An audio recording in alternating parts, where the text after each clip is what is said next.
Hello दोस्तों, मेरा नाम है प्रदीप गौड़ और आप देख रहे हैं प्रदीप्स बायोलॉजी। अगर आप नीट 2024 की काउंसलिंग करा रहे हैं या फिर आप नीट 2025 की प्रिपरेशन कर रहे हैं तो आपको पता होना चाहिए कि कुछ काउंसलिंग के रूल चेंज हो गए हैं। अदरवाइज अगर आपने इसको नहीं देखा, आपने मिस्टेक की, तो आप नीट में बैन भी हो सकते हैं। ठीक है, मैं आपको बता दूं कि कुछ ऐसी चीजें थी, जैसे मैं आपको बताऊं, बहुत सारे ऐसे स्टूडेंट थे जो कि गवर्नमेंट या फिर किसी अनदर प्राइवेट मेडिकल कॉलेज में एडमिशन ले लेते थे, लेकिन उन्होंने उस कॉलेज में एडमिशन ले लिया जो उन्हें पसंद नहीं है, तो वो साथ ही साथ नीट की प्रिपरेशन भी करते रहते थे। अगर उससे बेस्ट कॉलेज मिलता था तो फिर क्या करते थे, 5 लाख रुपए गवर्नमेंट या फिर उस पर्टिकुलर प्राइवेट कॉलेज को देने के बाद वो उस सीट को छोड़ देते थे और फिर से जाकर के एमबीबीएस कर लेते थे किसी बेहतरीन कॉलेज से, है ना, नीट में।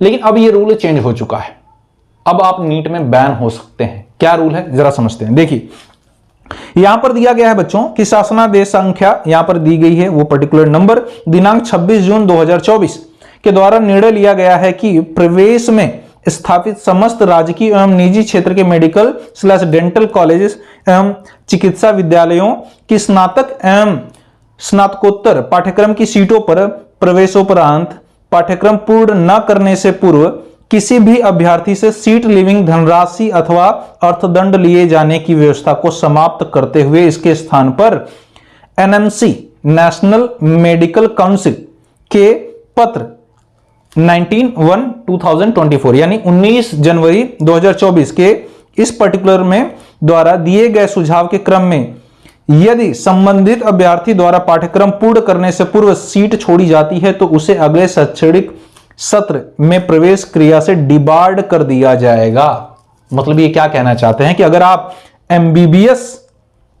एमबीबीएस या फिर बीडीएस, है ना, इन कोर्सेज में अगर आपने एडमिशन लिया है तो उस केस में आप उसे छोड़ नहीं सकते। पहले ऐसा होता था 5 लाख रुपए देकर के आप छोड़ सकते थे सीट, बट अब ऐसा नहीं है।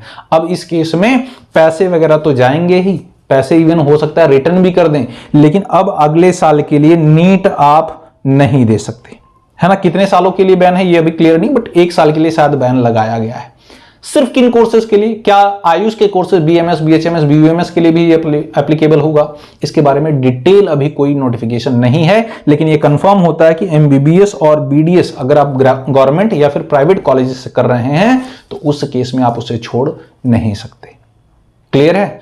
और बहुत सारी चीजें हैं, ठीक है। हो सकता है आगे आयुष के कोर्सेज के लिए भी ये चीजें एप्लीकेबल हों, बट अभी के लिए ऐसा नहीं है। बट ध्यान दीजिएगा, जब भी आप काउंसलिंग करें, अगर किसी भी कॉलेज से कर रहे हैं तो सोच समझ करके उस कॉलेज को चूज करें, ठीक है। और इसी तरह की ऑफिशियल अपडेट पाने के लिए चैनल को सब्सक्राइब करिए। मिलते हैं आपसे नेक्स्ट वीडियो में एक नई इंफॉर्मेशन के साथ। तब तक के लिए जय हिंद।